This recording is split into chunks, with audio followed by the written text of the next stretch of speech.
Punimet që po kryen njëkohësisht nga ujësjellësi dhe Bashkia e Vlorës në rrugën Hasan Kushta ka shkaktuar pakënaqësitë e banorët dhe bizneset e zonës. Prej ditësh, rruga është kthyer në kantier ndërtimi me mjete të rënda që punojnë paralelisht për jetën e ujit dhe infrastrukturën rrugore. Por ndërsa puna ecën, qytetarët ankohen për zhurmën e pandërprer, pluhurinë e dendur dhe vonesat në aksin e bizneseve dhe hyrjet e banesave. Kemi pakënaqësira pafund nga kjo firma këtu.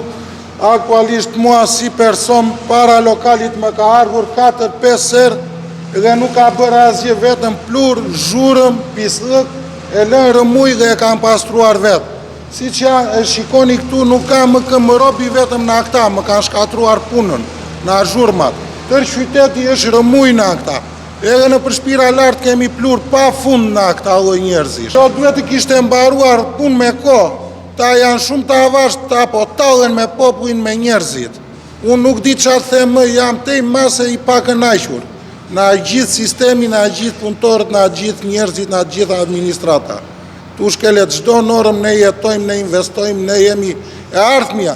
Biznesmeni është e ardhmja. Shumë e zgjatë dhe kjo vajtëm. Po tani rrumuj plurat gjitha drejtë çash.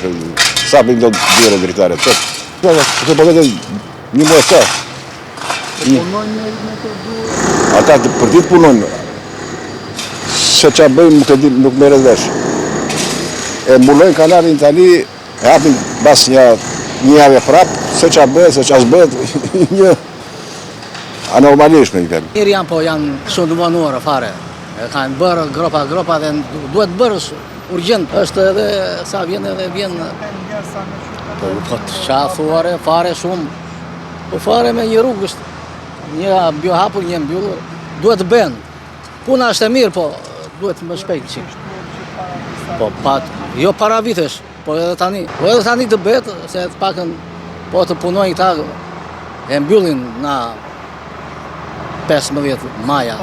Në lidhje me këtë shqetësim, Blu Televizion kontaktoi me Zambak Selmanin, drejtorin e Drejtorisë së Infrastrukturës dhe Investimeve Publike. Ai u shpreh se këto punime përfundojnë brenda javës. Kemi koordinuar veprime me ndërmarrjen e ujësjellësit për të shmangur ndërhyrje të dy fishta. E kuptojmë shqetësimin e qytetarëve, por garantojmë se rruga do të jetë funksionale brenda javës, u shpreh Zambak Selmani nga Drejtoria e Infrastrukturës dhe Investimeve Publike. Banorët shpresojnë që afati të mbahet dhe rruga të vihet sa më shpejt në funksion për të shmangur pasojat e mëtejshme në jetën dhe punën e tyre të përditshme.